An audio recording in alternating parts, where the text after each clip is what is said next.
Are you interested in investing in real estate in Mexico, but you're not sure about the ins and outs or how to go about doing it? Well, we've got you covered in this episode because we're going to be interviewing Shasta Townsend, who is one of our internet entrepreneur friends, but also a licensed real estate agent in Mexico. Her and her husband actually moved to Mexico 3.5 years ago from Canada. They were looking for an escape from the COVID situation and not being able to run their businesses in Canada. They came to Mexico looking for a little bit of an escape, not expecting that they would be here 3.5 years later. And part of what made them stay is the amount of investment opportunity available in Mexico. And as two individuals who were involved in real estate before and also construction and had successful brick and mortar businesses in Canada, they know an opportunity when they see one. And today, Shasta is going to be sharing with us what a lot of those opportunities are. We're also going to be talking a lot more about kind of the culture in Mexico and how us Americans and Canadians have had to learn to slow down a little bit. And we have some very interesting conversations about the cultural differences between the two countries and how both Shasta and I have learned how to chill out. So we hope you guys enjoy this episode as a part of our Expat Stories series. If you guys like this kind of content, make sure to subscribe and hit the notification bell so you don't miss a single video that we have coming out on this channel. We got way more interviews where that came from, plus the videos that Justin and I do together, answering a lot of your questions about running online businesses, traveling, living in different countries, global citizenship, etc., etc. Also, make sure to give this video a like because it helps us get it in front of more people. And in addition to that, if you are interested in having Justin or myself help you create or enhance your own location-independent business so you can go anywhere in the world, make sure to visit entrepreneurexpat.com/apply. We both have been online entrepreneurs for 15 years, so we know this game pretty well. Okay, let's get into the interview with Shasta. Hey everyone, and welcome to another episode of Entrepreneur Expat Stories series. I'm here with Shasta Townsend, who is a Canadian who moved to Bucerias, Mexico a few years ago. Now she's a licensed real estate agent in Mexico and is helping people with finding their investment properties in the Riviera Nayarit, and she can also help in a few other places in Mexico. So thank you so much for being here, Shasta, and sharing your wealth of knowledge with us, because we get the feeling a lot of people don't understand the investment opportunity that's available in Mexico right now. Yeah, absolutely. It's a pleasure to be here, and thanks for watching, everybody. I moved to Mexico 3.5 years ago, right when Canada was going through brutal COVID. So if you're Canadian watching this, you know what it was. It was hell because we were really locked down for about 2 years. So I actually have been an entrepreneur for 25 years. I had a very successful brick and mortar yoga and wellness studio just outside Toronto, Canada. And then after 2 years of basically not being able to operate, we decided, we can't do this anymore. Let's go somewhere where there's opportunity and also freedom and just, it. And my husband and I had a dream of always living in another country, as I'm sure everybody here either is living or has a dream of doing. So we decided, we're gonna move to Mexico. And the interesting thing is that we thought we were only going to be here for a very short period of time. We thought we'll just, wait till COVID cools down in Canada and, ride out the Canadian winter in Mexico. And to your point, I have a background. My husband and I had brick and mortar businesses. He has a background in construction. I had a wellness studio, yoga and wellness studio, but we were also doing real estate in Canada.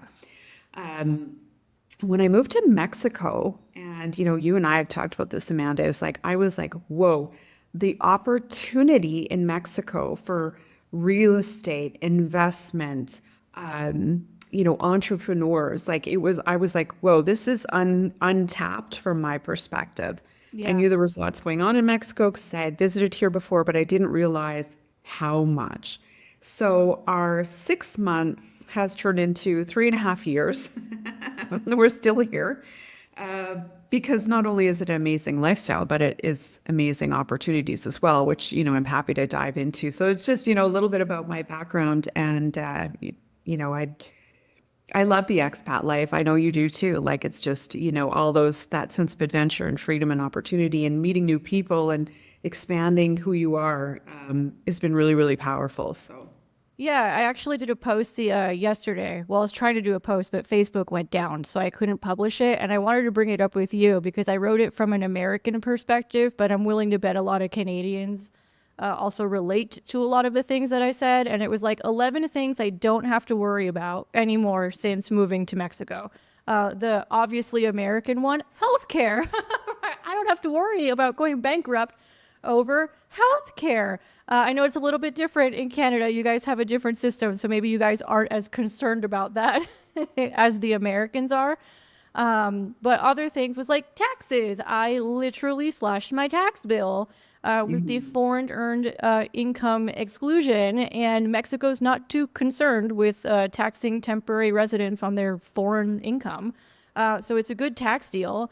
And similar to you, it was like, whoa, there's opportunity everywhere here. And it's not just opportunity, it's like opportunity combined with a much higher quality of life than what a lot of Americans and Canadians are experiencing right now. Can you speak to the quality of life aspect a little bit before getting into investments and all that? Because we'll see it in the comments all the time, right? You can tell who travels and who doesn't. It's interesting because when I moved to Mexico, I had to like learn how to like whoa down. Slow Like, down, right? You had to yeah, learn how to like chill. whoa, girl. Yeah. Because being an entrepreneur, before that I worked in corporate. I'm a super like go-getter kind of girl.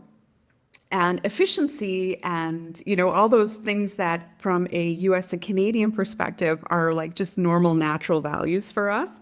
It wasn't the case here in Mexico, and it is still something for me that's a learning curve. So it's funny because I remember like we moved in, we bought this house, I'm waiting for like a dryer technician to show up. And he's like, I'll be there tomorrow. And of course, tomorrow comes. Mañana. Yeah. Yeah, mañana doesn't really mean tomorrow. It just means not now. Right? So Yeah. I'm waiting and I'm so annoyed because I've like had to rebook all my client calls and I'm waiting for this dryer guy to show up and he doesn't show up and doesn't show up.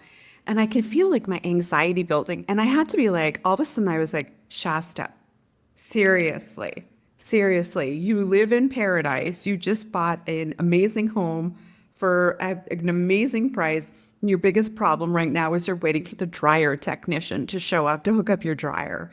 And I think that's when, for me, I realized like, oh, I had an addiction almost to things being on overdrive, like this addiction to stress, this addiction to like overworking. And I still work a lot. I love what I do. But the tone of it has changed. And I think when we talk about quality of life, there is certainly moving to places where the environment is better, the quality of the relationships I have with people here are better.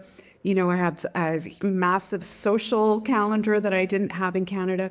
But it's also that I think as individuals, we have to actually take ownership for the quality of life that we're living in the sense that I'm living in paradise. I was living in paradise, and then I'm getting stressed over crap that really doesn't matter. Like you still have to have a life, and Mexico time does exist, and it is frustrating when you're a professional, you're an entrepreneur.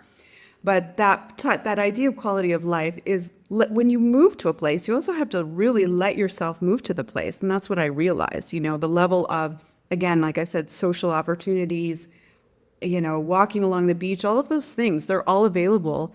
But it's also us as individuals saying, I'm going to actually take advantage of this. I actually have to shift who I'm being. I have to decide that I'm not just bringing the old me with me into a new place and it's, Groundhog Day. Um, and things like medical treatment in Mexico are outstanding. The Outstanding. food Yes. quality is outstanding. I mean, I never eat tomatoes or potatoes in Canada. Sorry, Canada.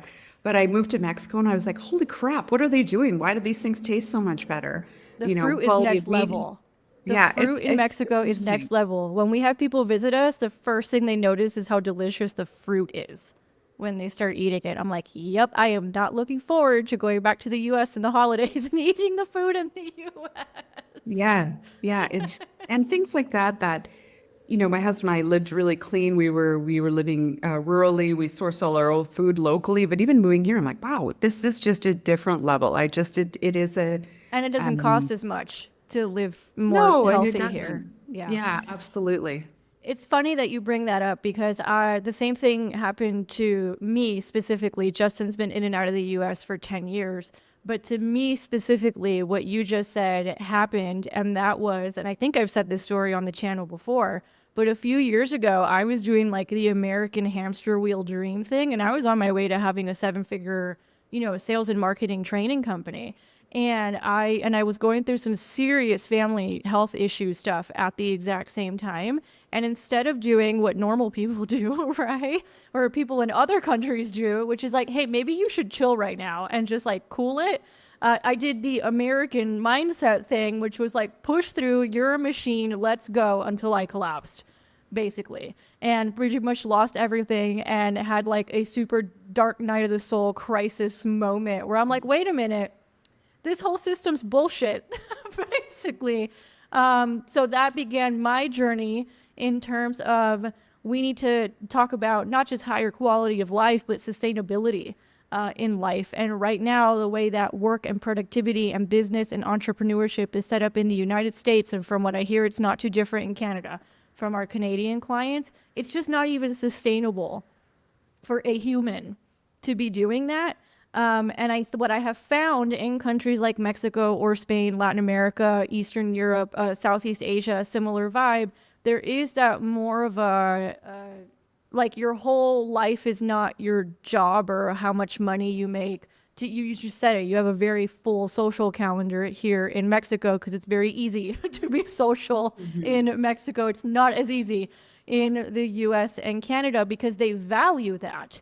In Mexico, they value their personal connections, they value family, they value having, and they work very hard, but they value that, they value their time. They just value it in a bit of a different way. I feel like the American Canadian mindset is very much like, how much shit can I get done in this amount of time and be a productivity machine?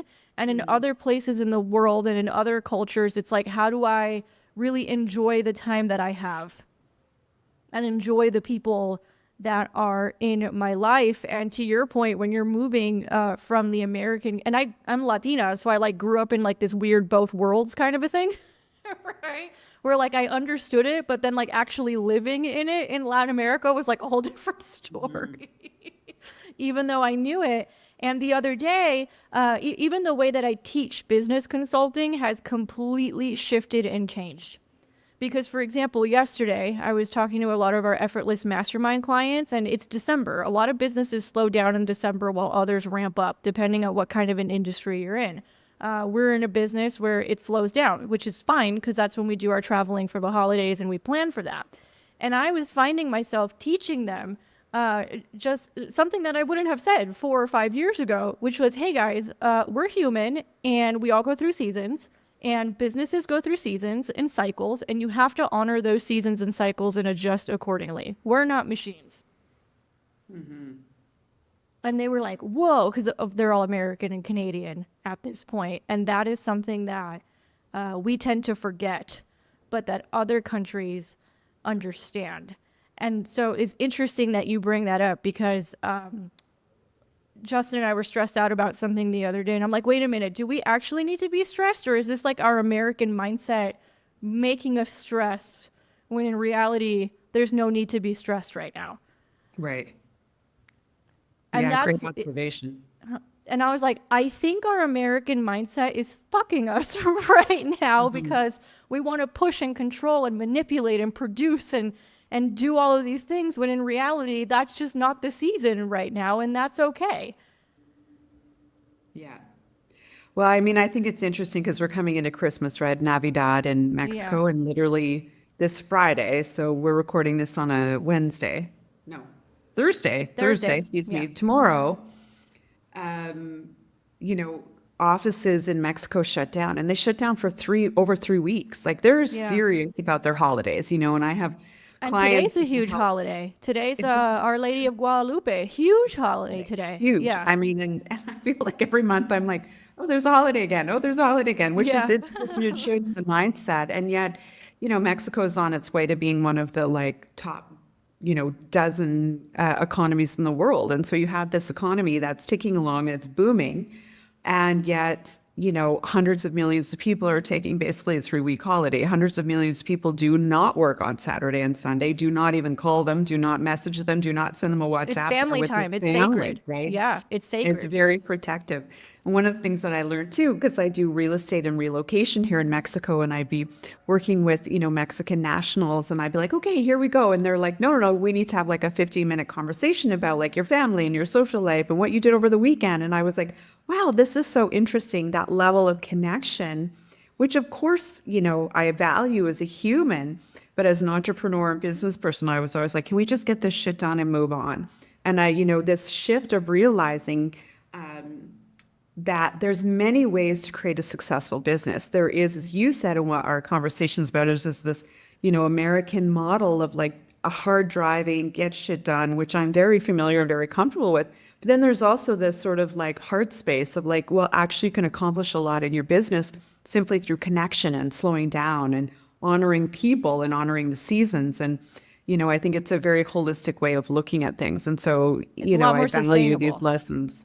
Yeah, it's definitely a lot more sustainable. It's like I was telling our clients yesterday, if you're in a slower season now, because that's the cycle, then use that to look at your data. Use that to, improve your systems in your business. Look at your marketing. Look at where the money came from. Like that's a good time for that reviewing, because once it gets busy, once we get to January or February, like you're not going to have time to do it at Absolutely. all. So just adjust accordingly. And that is something that's difficult for us Americans and Canadians to break. And like I said, I'm Latina. I grew up in like a slower, the sobremesa, the relationships, families, everything. And it was still difficult to adjust to, because even though I am Latina, I grew up in the United States, school system, work system, so on and so forth. But yeah, no, we have to catch ourselves every once in a while to be like, is that American Canadian mindset fucking us right now? And Mexico is interesting because, like you said, Mexico is starting to prove, and we'll get into the investments, that you can have both, right? You don't have to have, and ironically, countries that are known for their efficiency, like Germany, are like in total turmoil right now, economically and politically. So I think there's this interesting shift happening in the world where you're seeing a lot of emerging countries like Mexico who are starting to prove you can have both. You can have a rapidly growing economy and a lot of money circulating in the company and investments and all of that stuff, and at the same time not have to sacrifice your family or your health, or the healthcare system fucking works, unlike the United States, or you don't have to poison people with the food. They're proving that you can do both. And then we're seeing companies or countries like Germany that have like basically ghost economies, and France too, that are having pretty much ghost economies right now, and their governments are like in total limbo. Like there's no leadership in those countries right now. We're seeing collapses of whole Yeah. governments in countries that were considered to be like, oh hey, these people got their shit together, and now we're seeing them start to collapse. While you see countries like Mexico, who seem to have figured out what my mother always thought was impossible, which was, how do you combine, because when she left Cuba, she went to Spain and then the United States. So my mother's question was always, well, how do you get the quality of life that you would get in Europe, but with the prosperity of the United States? And Mexico, assuming they don't fuck it up, right? Mexico Yeah. seems to be on the trajectory to kind of figuring out what that looks like. Yeah. I mean, that I love it. I'm going to like quality of life and prosperity at the same time. I mean, I'm writing it down literally because that's like it's the point, right? And all of us who are here and subscribe to your channel, it's like those are the two things that we want more than anything, probably, right? I mean, freedom in there I would include, but that's quality of life, right? And you're right. I mean, it's interesting because there's lots of wealth in Mexico. There's tons of wealth. I mean, and there's tons of disparity also. I think that there's a certain level, at least, that the federal government is trying to address some of that. But the other thing is that Mexico is also a nation of entrepreneurs. I mean, A whether hundred it's the percent. entrepreneurs who are juggling at the stoplights for 20 pesos, or the women who are selling birria tacos in the morning to the construction guys, or these massive national and international companies that are, driving Mexico as well. And yet there is a tone, I think, that's interesting, that you've pointed out. There's also a tone to work. Like, I grew up with the idea of like, yeah, you should work hard. It's how you make money, but it's also how you take your self-esteem. And many of us from the Oh God. Canada and US have this like value is in how much I slave over shit. Yeah. And so you come to resent things, right? Like you come to resent your own business, you come to resent the hours you have to put in, you come to even resent your clients at times. And that's because we have this mentality about work that's really toxic, actually. Not only is it I'm taking my self-esteem out of work, but I have a fear about wealth and money, so I have to work my ass off. But in Mexico, that's not the tone. I mean, the tone is, and I'm not saying that there aren't, outliers in all of this, and I'm not trying to generalize on everything, but there's like, I recently built a house here in Mexico, and the guy laying the tile was like so happy, singing every day, and that's a shitty job. Laying tile is horrible. That's a hard job. And yes, we pay people well and all that. And then you see people that there's just a tone about their work and their businesses that are different. And I don't know if it's also because there's a work-life balance, but there's also just a tone of like, this is what I do. I love what I do. And even if I don't love what I do, I kind of put everything into it. And I think that there's one of the things when you talk about quality of life, like moving here to Mexico, people think, oh, Canada's just full of all these like really polite people. But, there's this sort of tone of both entitlement and attitude and toxicity. And I remember moving here and I was like, oh, I'm not getting attitude from people. I'm not getting, and now there's other issues. There are entitlement issues for certainly in Mexico and things that I've had to learn how to navigate culturally.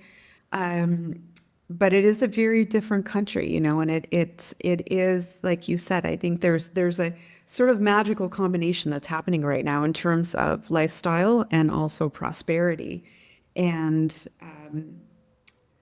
and again, it's to be respectful always of culture and not take advantage of culture. But for sure, when we talk about Mexico, which I know we want to talk about on this today, is like, where is the opportunity as entrepreneurs and creators and investors in our own life? How can we determine if Mexico is the right spot for you, but also how do you move forward on those things? And what do you, without sacrificing, right, all of the aspects of that we want. And Mexico there is a magical combination. There's no question. You hit it on the head there for sure.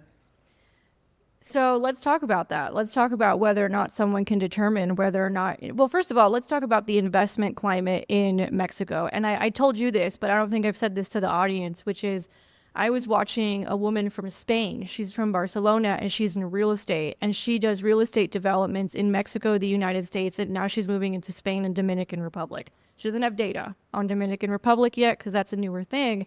But she said this thing that I found absolutely fascinating as somebody who's Cuban and kind of has lived between like the cultures of like US, Spain, Latin America, right? I found what she said to be fascinating, which speaks to the entrepreneurial spirit of Mexicans, which is in Spain, it's extraordinarily difficult to do what she does. Number one, because the government makes business kind of hard in Spain.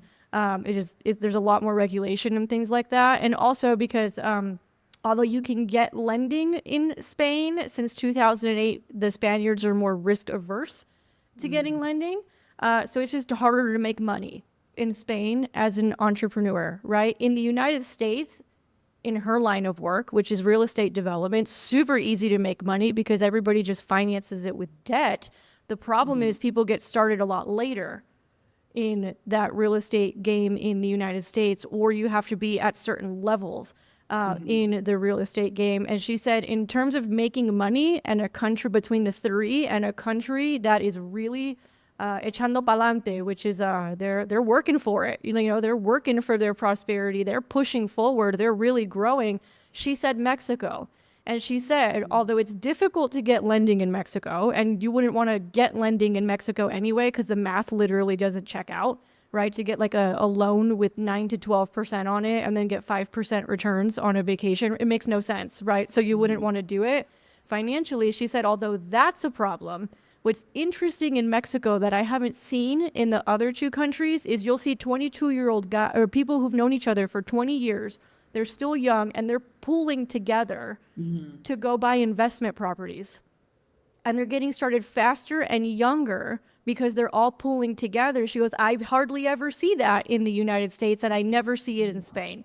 And you know what she said? She goes, you want to know why Mexicans are like that? Because they don't trust their government. So they've always learned, right, that they've had to handle shit themselves. And what's happened in Spain, according to her, the Spanish woman, is they rely too much on the government. So then that pushing, or that the ambition is not necessarily there, and that the United States is kind of in the middle in terms of that. But in Mexico, because they don't have the greatest relationship with their government until recently, then they don't expect anybody to necessarily come save them. They're like, we got to go handle this ourselves. Yeah, absolutely.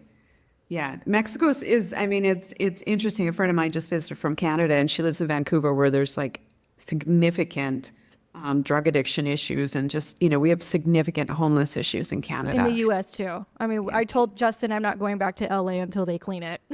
My mother-in-law will have to come visit us. I don't know what the solution is, and I don't ever want to sound dispassionate about things, but it's interesting because in Mexico, you can literally walk into a pharmacy and get like oxycodone, and yet there's no like overwhelming opioid problem in Mexico. And this isn't just romanticize things. We have lots of other issues.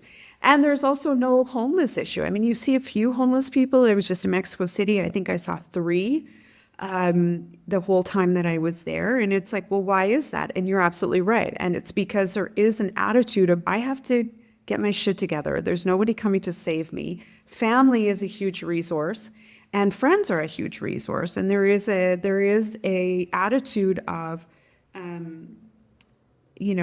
where's the opportunity and how can we collaborate, which is something that I think is and something that we can, also learn from, is where are the hidden opportunities for things. And it's true, we often think about real estate as having this really high investment level, and it can be, you can certainly invest at very high levels, but there's opportunities, especially here through Mexico, through, where I live is Riviera Nayarit and Puerto Vallarta, and the opportunity to invest and to grow, make your money work for you.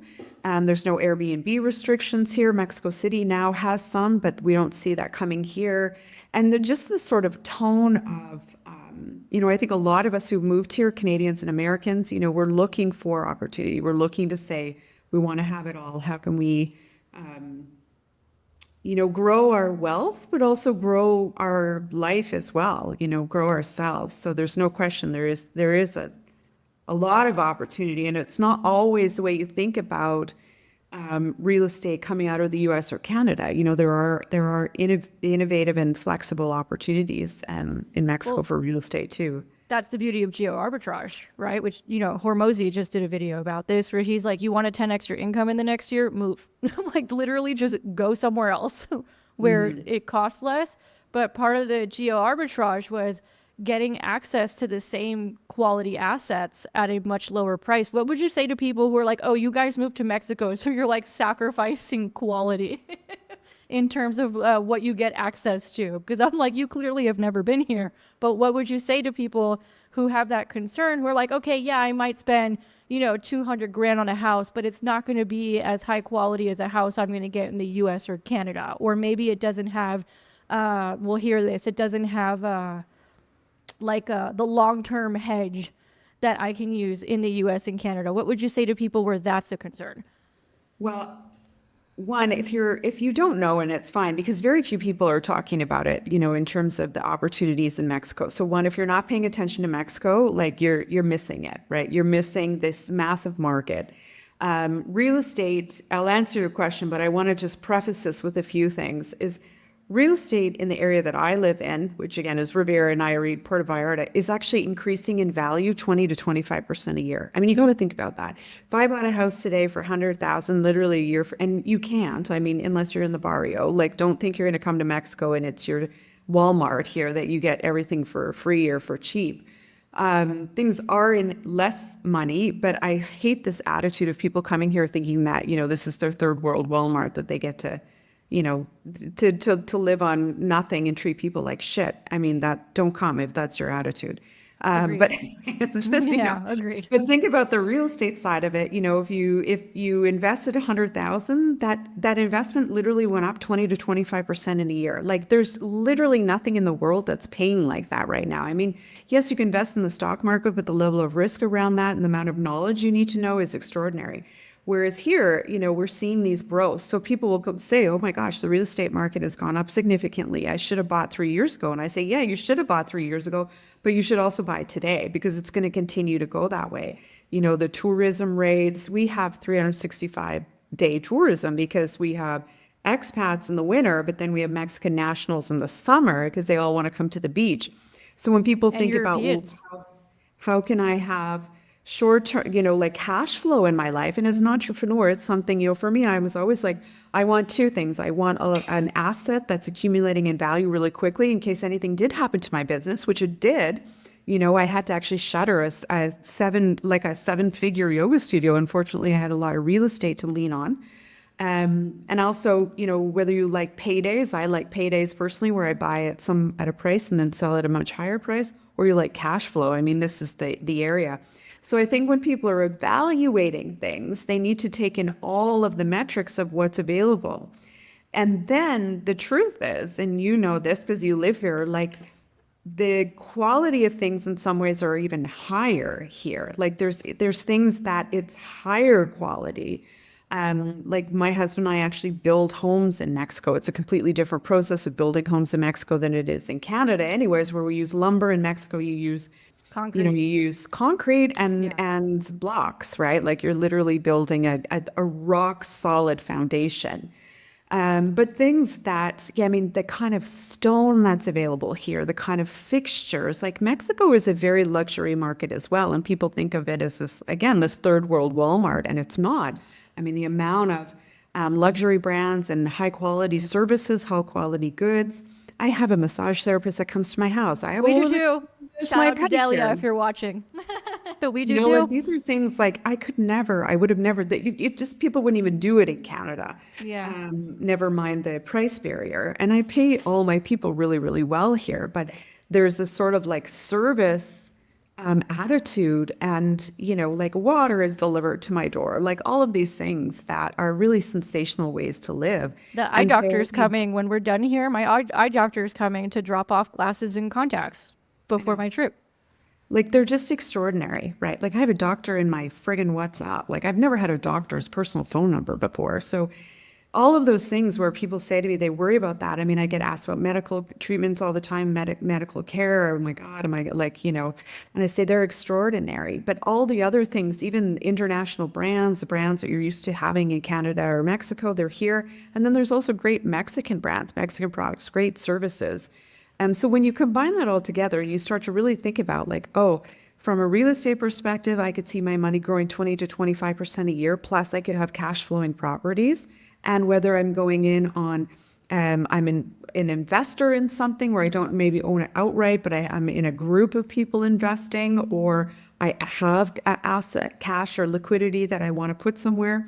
And then, I know you made the point about the mortgage, but I say to people, just do the math. I have a client right now, they're looking at buying, their entrepreneurs also.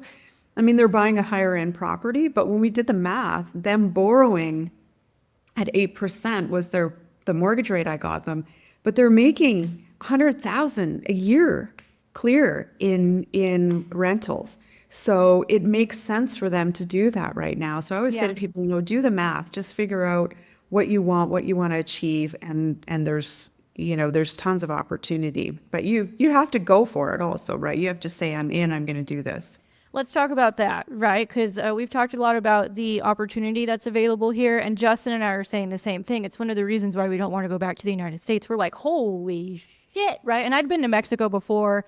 My family used to travel to Mexico a lot, but the last time my parents were here were in the 80s. That was the lost decade in Mexico where the government bankrupted them and Terrible. they Yeah. had nothing. And then they hear from us what's going on, and they're like, holy shit, because they're just kind of more aware as Latinos of what was going on here, all these decades and what they went through and all that stuff. And, then the devaluing of the currency in the 90s. So they're seeing what's going on in Mexico now, my parents, and they're like, holy shit, like this is This is major what's happening. Also, you forgot to mention this part. Mexico has one of the fastest growing middle and professional classes in the whole world They right now. do. You're absolutely right. Yeah. And a lot Well, of and I people mean, do not Mexico has realize that. nearshoring happening, right? Hmm. Like nearshoring, Yeah, you're in a nearshoring center. Guadalajara is a nearshoring center. it is. Monterrey, Laredo. There's all these things. And what nearshoring means for those of you that are listening is that companies that used to have locations, say in China or Asia or somewhere very far from Canada and the U.S., they moved into Mexico. And it's also just they might still have places there. For example, Mercedes just opened a huge facility in Mexico, and because Meanwhile, they're shutting down their facilities in Germany. exactly, and so what's happened is you get this burgeoning, all these people that are getting paid better as the working class, if you call it that, day to day, and then there's a burgeoning management and senior management. So what that means also from an investment perspective, it's interesting, and I've never really shared this publicly. It's one of the things that my husband and I are doing in our own strategy is looking at opportunities in nearshoring cities because there are people that are both international travelers, but also the middle class that's growing. People like us, people who are expats, digital nomads that want to go to cities like this because they have sensational culture, they have amazing Wi-Fi, they have amazing Good places. infrastructure. Yeah. Yeah, infrastructure is sensational, right? There's 5G in Mexico, everybody. There's so many things when you start to be like, oh, let myself be open to the data and the information and listening to things like this and, learning more and deciding again what's the opportunity because there's no shortage for sure. So people are hearing this, right? And you and I both have these conversations all the time with people who are like, man, I really want to do it. I really want to move to Mexico or wherever, insert your country here. But in this case, we're talking about Mexico. And there's always like all these barriers, right? All these things that start coming up, right? One of them being I need to dislodge, well, in our case, right? A lot of times, sometimes people feel stuck by their job that they literally cannot go work in another country. So we have to figure that part out first. And then we have to have whole conversations about dislodging people from the hustle culture. Like, no, you don't actually need to work 12 hours a day and not see your kids and not have, freedom over your time and money. But that's usually a barrier that we have to come through is dislodging them from that. So if you're there, we got to work on that one first. But then there's this other one, right? Where people have the financial resources to be able to do it. They have the location independence to be able to do it. Or maybe they just sold a house and now they're like, okay, I got options. Or they have investments and they're like, I got options. But all that fear starts to come up. And then they kind of like kick the can down the road, kick the can down the road, kick the can down the road. And then they'll use their kids, their parents, whatever, insert concern here that they have to figure out, which, we both can help you sort all those things out. They can be sorted out. What would you say to those people who are like to your point, right? You and your husband had been dreaming about living in other countries for a long time. So had I. Justin was already doing it. What do you say to people that they're like, they're this close, right? They have all the ingredients that they need, but actually like pulling the trigger is the hard part. Yeah. Well, I mean, here's the thing that I say to a lot of the clients that I have that are thinking about. I have a lot of Americans leaving the U.S. right now, moving to Mexico that I I'm help. sure you do. As the number one immigration group to Mexico, I am sure you Yeah. do. And you can move from fear. And I certainly, when I was leaving Canada, I was like, basically like, fuck this. I can't do this anymore. I work my ass off and I feel like I'm getting taxed to death. And, I live in a country that doesn't actually reward entrepreneurship. But it was kind of like a victimized statement. But I think for many of us, when change happens, I mean, humans don't love change. Change often happens, it's initiated out of some sort of catastrophe. It's like the hero's journey, right? They burn your village down, something happens, and you're like, okay, well, I got to get going. Someone And dies, you then, lost your business, you lost your career, you got yeah, divorced. Yeah, whatever, or you're whatever. just kind of like Yeah. fed up with something. You had a medical crisis, you went through a Yeah. divorce, I don't know, whatever it is. But then you kind of, that initial kick in the butt, let's call it, can kind of your mind is very good at making things okay for you that are actually not okay for you. Ooh, And so speak then on for it. me, I asked the question of like, well, what's actually your dream? You know, and my husband and I moved to Mexico. We were in our sort of like mid to late 40s, and time is a real thing. You know, there's a sort of like, if not now, when? And because there's never going to be a perfect time. And it's never going to be a perfect experience for you. And it's not supposed to be. It's supposed to challenge you, help you to grow. And then at the same time, there's also, especially now, so many people that help you. You know, when I was moving to Mexico, there was no one really did the kind of work that I do. There weren't the conversations that, you know, you're having with people. So there's a sort of decision of don't be delusional about what you can accept. Like, how you have to ask yourself, what are you tolerating that you don't really want to tolerate? And the second thing is like, what's your dream? And why are you letting anybody else's fear and projection and nightmare? I mean, my husband and I left Canada during COVID. I had literally friends who are very like-minded to me say, what are you doing? Like, are you fucking crazy? You cannot move to Mexico during a plague. And I was like, don't put your shit on me. Like, manage your own emotions. I know who I am. I know what I want to do. Now they're like, oh, this is amazing. I love that you live here. I get to visit you all the time. Should have done it. Um, you know, and I think it's also, again, like we have to sort of decide, when is it going to be your life? When is it going to be your life? When is it going to be your time?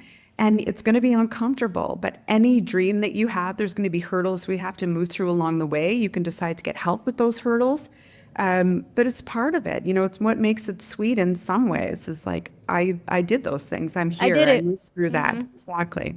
I did it. I got it done. And, you know, we were just reviewing our numbers. You'll love this. Right. So, you know, I'd pretty much lost a business. Justin had been through something similar because the system and what we're trained in is just not sustainable. And eventually you hit a wall. So that's kind of what happened to each of us as individuals. And we were like, okay, we got to get out of this system. This system is not really very conducive to building wealth or fulfillment or anything. And to your point, right, he had already been here, but the first year that I was here, it was hard. And I am Latina, okay? I understood certain things culturally better than someone who's not Latino understands. And there were still things that were challenging just because I grew up in the US. I spoke the language, and there were still language barriers over the slang that I didn't understand that I had to learn. And then, you know, it's like the first 6 months. I don't know if you experienced this, but Justin had noticed this. I went through like an emotional detox the first 6 months that I was here, where like my mind and my body and my energy, it was just like this massive detox from all the stress I'd been carrying for so long. So I was an emotional wreck like the first 6 months, and then we realized that's what was going on. And then in addition to that, to your point, you're just like navigating different systems. You're navigating another country. There's challenges that come with that. You can try and plan it perfectly. It's never going to be perfect. But now that we got through all that, I'm a year and a half in, I'm like, holy crap, right? Like, yes, after the moving costs and the short-term travel and the switching the way that we work, like, yeah, that shit was hard and it was very expensive during the time. But now we're running our numbers and we're like, holy shit, for $2,000 a month, we're living what it would cost someone in the US or Canada 5 figures a month to live this way. We've been able to save over a year worth of living expenses and have money that if we wanted to buy land and start developing, we could. We have options now. Plus, we slashed our tax bill. So now we're starting to see kind of like the benefits and the rewards of having gone through that difficult piece. And when you start seeing those rewards, that's when you're like, that was worth it. That was worth it. So if anybody's like, oh, this is going to be really hard. Yeah, it could be. I mean, you could get help from me or Shasta, and it'll be less hard than it was for us. But also keep in mind, to your point, like keep your eye on the prize. Yeah. Because you're going to go through that transition period, and then you're going to see the fruits of your labor of having gone through that transition period, and it's going to be worth it. And a lot of people in the comments who've moved to other countries have said the same thing. It was hard as hell. Like the first year, we got through it. Now we're seeing the fruits of our labor. Would 100% do it again. And I think, you know, you said a word that's really powerful word, which is options. And I think that that is something, again, powerful and beautiful of like, when we moved, when we were leaving, I felt like, I've used up the options. There's really no more. I had a lot of financial success. I'd done all the things that I wanted to do in my life. And I was literally like middle 40s. And I was like, what are the other options I don't even know about in my life? How can I trust the unknown? And how can I allow this to be an experience that helps me grow personally, helps me grow my wealth, but also just like, what are the things? Because we don't know. We're living in a box, right? We're living in a certain particular box. And then moving here, and I think this is when we talk about opportunity, I mean, it's probably the same root word, right? Is like, you have options around things. You have options that you can choose to do and how you want to operate your business. We just talked about that, right? I mean, this is like the whole theme of really what we've talked about is the option is you don't have to kill yourself either building or running a business. The option is you can actually have money and great relationships and health too. The option is you can have a great property that you own outright here. Like there's the option. I think that's a really powerful word that you said, and the mindset around that.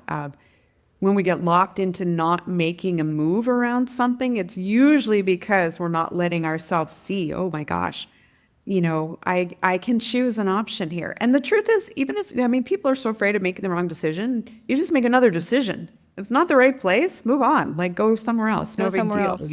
Yeah. You already did it once, you could do it again. No big deal. That's how I feel. And I'm like, well, I got through the first country. It'll be easier when we get to the next one. Exactly. First one's the hardest one, is what I keep saying. All right, Shasta. So tell the people where they can find you, and then I have one more question for you. But tell them where they can find you, Sure. what you're up to now. We're probably going to be doing some collaborations in 2025 because we have a bunch of people asking us to relocate and investments and all that stuff. And Justin and I only want to work with the best of the best. So we've been like traveling around the country, actually meeting people, and Shasta was one of them in Buceria. So tell the people what you're up to, where they can find Sure. you, Yeah, thank all you of so that. much.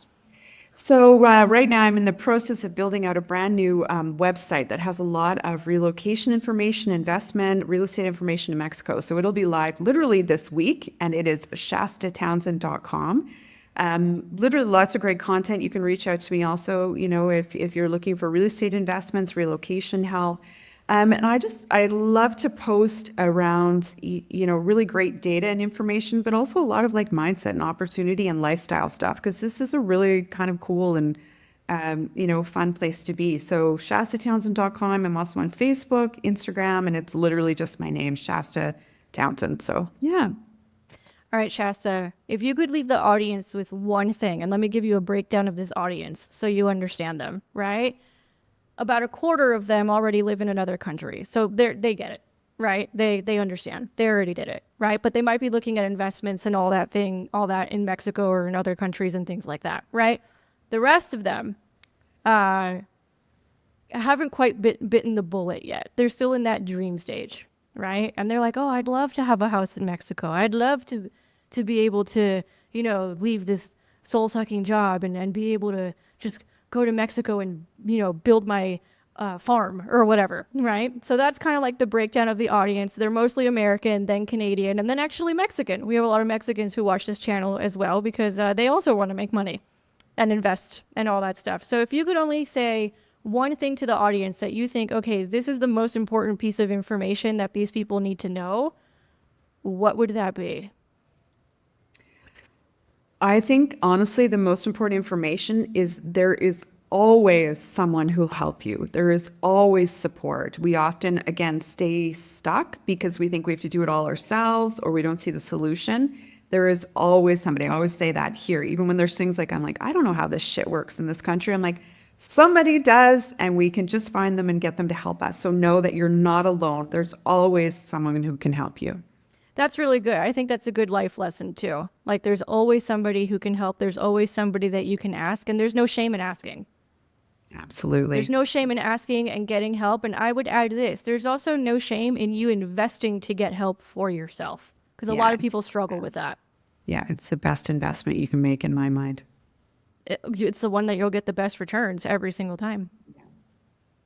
All right, Shasta, thank you so much for being Thank here and sharing your knowledge with this audience. We're going to have you back, right? Like, we may have Shasta come back and be like, hey, here are the market trends going on. I already see it, right? I'm like, Shasta's Yes, market trends. I already see it.